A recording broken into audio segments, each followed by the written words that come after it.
Welcome, brothers. Today is the 24th day of the conference. And today now the commission discussions are going on four subjects. On the organizing the modern organized sector, change in employment relations because of the restructuring of employment relation by the government and the ruling class, then on the migrant worker issue, and against communal divisive forces and the need for a counter-offensive. On these four subjects, the commission discussion is going on since today morning, and which is expected to end at around 5 o'clock. And again at 5, the plenary session of the conference will again meet. Yesterday's whole day deliberation was on the General Secretary's separate report on organization, where CITU has self-critically reviewed its organizational position and its role in the united struggle of the working class on the rights and demands of the workers. And on that, the report was presented by me day before yesterday, and tomorrow in writing, that is part 2 of the General Secretary's report. And on that deliberation, yesterday whole day deliberation took place. 58 comrades from different states and sectors and federations, they have taken part in the deliberation and given many useful input how to strengthen and expand the CITU's organizational position, which is crucially required to advance the working class, united working class movement in the country against the anti-people, anti-national, destructive policies of the government. Besides that, yesterday, 3 resolutions were adopted, I think 3. One is on the demanding scrapping of labor code. Number 2, in support of or solidarity with the struggles of the working people of Karnataka, both in organized sector and unorganized sector. A resolution was adopted by the 17th conference, particularly when the conference was taking place on the soil of Karnataka. And also another important resolution on international solidarity. That is solidarity to the emerging working class movement all over the globe. Everywhere the struggle is going on, and during the same period I particularly stress upon this requirement that you must take, CITU has taken, conference has taken a strong view on it. The global struggle of the working class in all the countries, that including advanced industrialized countries, are taking place against the severe rise in the price levels of all essentials, reducing their real wages. And there are battles, strikes in the hospitals, in the railways, in the public sector, including airlines, in the entire Europe, USA, and other countries of the world. The struggles are going on. Another important hotspot of international struggle, hotspot you may say, Latin America, where the people's mandate, the progressive and left government, after being elected, they are sought to be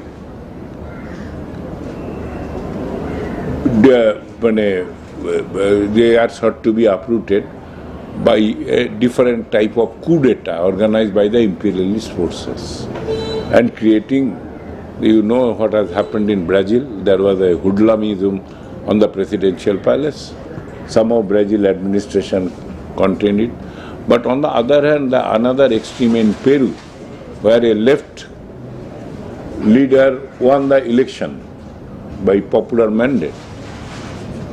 There was a conspiracy along with the army to uproot him, and now after uprooting him, Now the serious torture, serious repression was going on Peruvian people who are actually protesting this fascist imperialist upsurge, a coup d'etat, by unseating the democratically elected government. There are brutal repression is going on, and at the same time people are also combating back through mobilization struggle. In that sense, the Peruvian society has become a kind of battleground.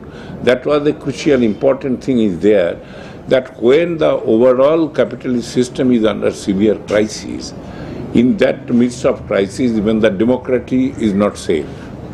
The manner the capitalist ruler are trying to handle the crisis, in that even the democracy, people's rights are not safe. That was expressed through the brutality, and it was the bounden duty of the working class movement to raise their voice against these imperialist, fascistic onslaught on the Peruvian people, and the conspiracy being had in other countries of Latin America to unseat the democratic government. In that phase, the CI2 also expressed its solidarity with the people who are opposing that. So the two rounds of situation which has emerged in the global situation, and I want you request you to give widest coverage in all the journals which you are addressing. This international solidarity struggle in these two aspects together, and CI2's understanding, both source of both are the same. That is the severe crisis in the neoliberal capitalist order, and in the midst of that crisis, the desperate bid of the handful of capitalist corporate class to pounce upon the workers, by which the democracy is also being undermined. So these are the resolutions. It was adopted in yesterday's session, and today, as I have already reported, commission discussion is going on in fourth session, and to the extent till now I can tell you that on the General Secretary report part 1, the 40 comrades have took part in deliberation representing all states and sector.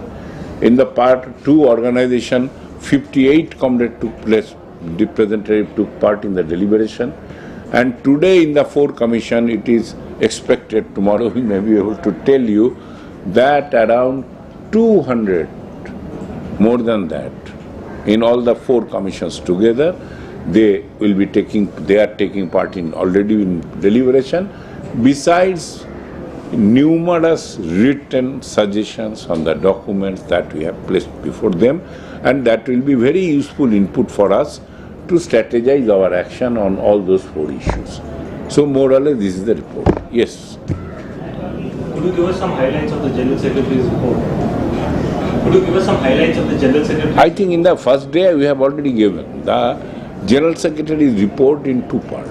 One, I tried to analyze the situation we are facing. We referred to our 16th conference that was held in Chennai on 2020. Our forecast about the future situation, we referred to that, and we started with our deliberation that whatever we could see that is going to happen, that has already happened, and the working class movement has also confronted that situation. We particularly referred to the typical experience which we had never had, because these 4 years intervening period from 20 to 23, 2 years are kind of COVID years, pandemic lockdown years, which was never experienced by us, total restriction on mobility, and he took note that despite that, ignoring that restrictions and mobility, because that restriction period was utilized by the government as a now or never opportunity to take away the people's right, change the labor laws, ban strikes, repeal the farm, when enacting the farm laws to corporatize the entire agriculture, and also to bring an end to the Essential Commodities Act, which is so serious for the protection of the livelihood of the food security of the people, and so on and so forth. So all these during that period, the restriction finally could not cow down the workers, and they came out in action. And in the process of that action, the first ever biggest general strike took place on 26th of November 2020, and on the same day it was coincided with the beginning of the historic farmer struggle, which continued for more than a year, and finally which could compel the government to repeal all the 3 farm laws. So that was an important experience of ours, and we take stock of the advanced level initiative taken by the country's trade union movement, and CI2 played the pioneering role in it. So our report started with recognizing that situation and then went around. This is one part, and we reviewed our activity. And in one sentence we can tell the trade union was in continuous collective intervention both at national level and at the sectoral level. Many sectoral big strike, 3-day strike, 2-day strike has taken place during this entire period, in which the sector was bank, insurance, coal, steel, in mines. Many general strike took place, and when a sectoral strike took place, and during this period 26 November 2020 and thereafter 28 and 29 March 2022, 2 days general strike took place, and we are in continuous intervention against this rule. And because of that, many things which Modi wanted to finish, complete, many projects of it, they could not. One important aspect is the privatization of the electricity distribution machinery in Jammu Kashmir, in Chandigarh, in Haryana, in UP, Yogi Adityanath UP, in Pondicherry, and latest in Maharashtra. Workers combated, defied, resisted, and made the government to retreat. During the same period, when Agnivir was adopted by the government to introduce fixed term employment in the army, country's army, the criminality has gone to the same pattern was sought to be implemented in the coal industry, in coal bill. The coal workers giving a strike threat, they need not go on strike, simply a strike threat, compelled Coal India to reverse the decision taken by its director board about introducing fixed term employment in the name of coal bill in Coal India.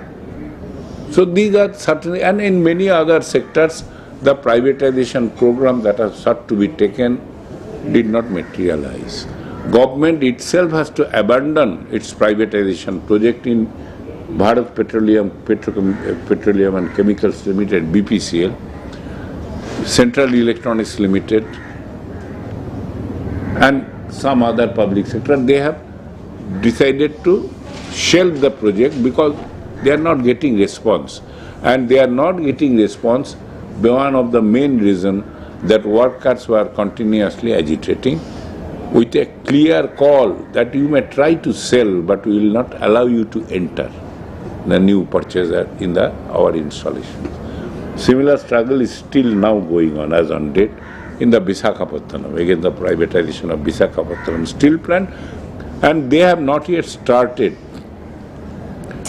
Even they could not yet draft their even initial tender paper because of the continuity of that battle. That is also happening. So these are the all positive things, and it clearly shows that we have to go further aggressive in this direction, and then the whole conspiracy to sell the nation, put the country into auction, and destroy the country's industrial self-reliant base which the country has achieved through the process of 75 years can be defended and protected. So the 17th conference has taken up that pledge along with other trade unions. This is one. And about the strategy study is concerned, the kind of program that was being planned, besides that we tried to underline the basic changes in the economy management. That was crucial. And we find that during this period, in the face of the creeping in policies, a crisis, the government is going ahead with the direct support of the corporate or direct participation of the corporate to create a perversion in the whole economy management process. Privatization was planned. That is to sell a company in lieu of some money. Now that term has changed, national monetization pipeline. You take the company, you operate in lieu of one-time upfront payment, a kind of lease value. It has got no connection with the entire value of the product they are handing over, the structure they are handing over to private for exploitation. And after 30-35 years you return. That is what is national monetization pipeline, and they are going in that process in all infrastructure, in the roadways, railways, telecom, gas pipeline, electricity, grid, and so on and so forth, many other, all infrastructure related, in particularly petroleum sector, they are going ahead with that. This is one, railways is also one of that. And in that process, a new kind of perversion that attained in the economy, which you must understand, which even capitalism does not permit, capitalist theories does not permit, that somebody is earning a fortune without making any investment. These national monetization pipeline players, by giving a lease value, which has got no relationship with the amount of investment that has been made by the government, that is the national. You can go on earning revenues, but you did not make any investment. That is an extreme perversion. That cannot take the country away. At the same time, they are seriously changing the employment relation.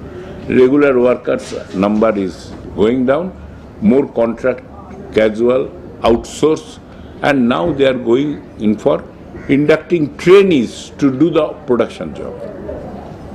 And trainees does not have any trade union right.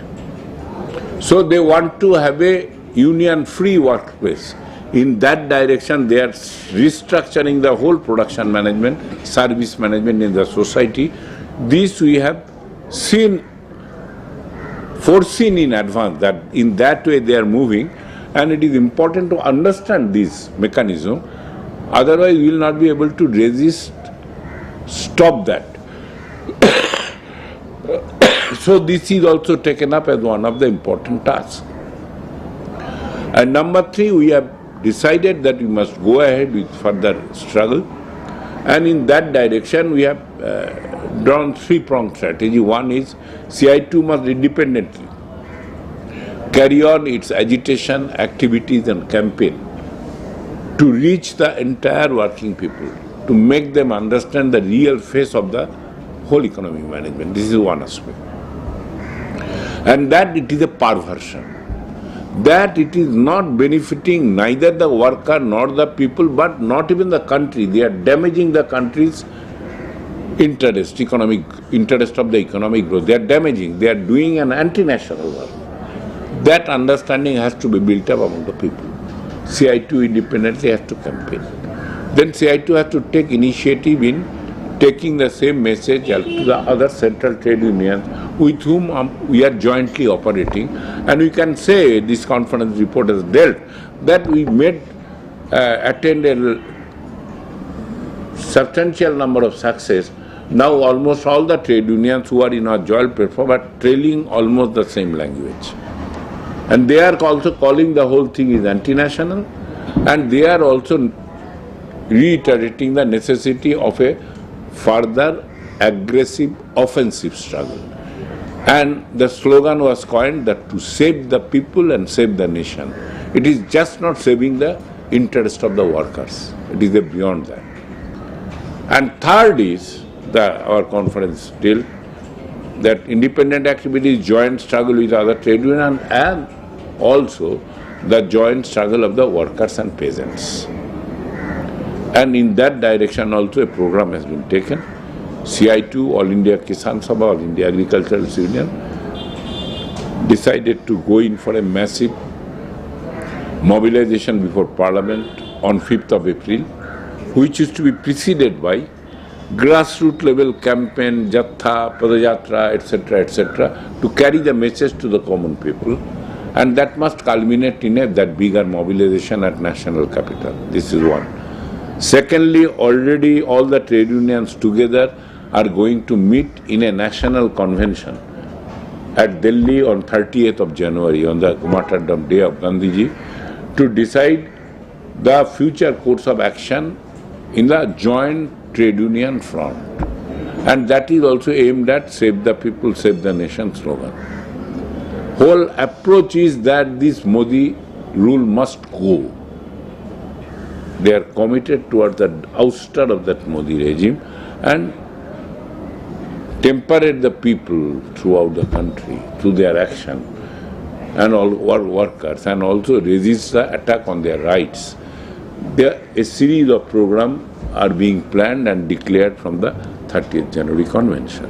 So, and Kisan worker joint action will also continue. So in these three channels, the entire year 23 will be full of events, and our conference has planning the detailed roadmap of that event. General Secretary's report mainly highlighted the necessity of this, and on that the conference is deliberating. That's all. Comrade, what about the task? Task is to go ahead with this, in that direction. And in order to go ahead in this direction, you require your organization to respond appropriately. So we have our organizational structure, as you know. We have a national secretariat, we have a national level committee, general council and working committee, which will be again constituted in this conference. And following that, there are state committees, there are district committees, and along with there are different industrial federations. The federations in coal, federation in steel, federation in the plantation, federation in among the scheme workers, and the transport workers federation. There are 13, 14 federations which are working, and a number of working coordination committee of multi-unit industrial setup. They are also working, and they are all delegate to this conference. They also given. So this organizational network has to be strengthened. That is, the realization analysis of the conference has to be taken to them. That is taken as one of the tasks immediately by concerned level committee meetings and taken down to the common workers. And along with, they must prepare in responding to the action program being taken by the joint platform of trade unions from 30th January conventions, along with also the joint program of workers' presence for parliament mobilization on 5th April. On that direction, the entire organization should be devote itself. And in the organization part 2, we have dealt on that even our shortcomings, where there are certain problems out of our experience of functioning during last 4 years. We have identified those shortcomings, and we have identified that these shortcomings has to be made up, repaired, in order to meet the necessity of the particular time. So that is what organizational report dealt at length, ruthlessly, self-critically. We criticized ourselves where we failed and where we succeeded, and how to repair the deficit because of the failure and how to improve it upon. That's way a class organization always deals its own organizational issues. So these, on that premise, a detailed task was drawn out. Tomorrow's agenda and the public meeting. Huh? Tomorrow's agenda and the public meeting. Tomorrow's agenda, now the deliberation was there, now the point raised by the comrades have to be responded to. New leadership has to be elected. And next, your task document on the basis of this, that has to be adapted. So all these things are there. And I think tomorrow the public meeting is also there. That's all.